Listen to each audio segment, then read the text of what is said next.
Hello అండి. ఈరోజు mini vlog వచ్చేసి నేనైతే అటుకుల పోహా చేస్తున్నాను అనమాట.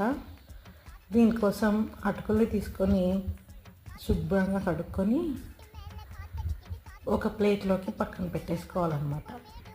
ఈలోపు బాండీలో ఆయిల్ వేసి ఆయిల్ హీట్ అయిన తర్వాత అందులో పోపు దినుసులు వేసుకొని వేయించేసుకొని ఆ తర్వాత కట్ చేసిన ఆనియన్, పచ్చిమిర్చి వేసేసుకొని అలాగే కరివేపాకు కూడా వేసేసుకొని కొంచెం ఫ్రై చేసుకోవాలన్నమాట.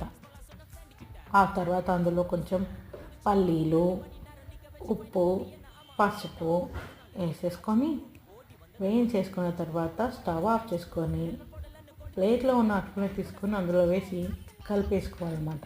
కలిపేసుకున్న తర్వాత పులుపు కోసం ఒక నిమ్మ చెక్కనైతే నేను పిండుతున్నాను అనమాట. అటుకుల పోహా రెడీ. సబ్స్క్రైబ్.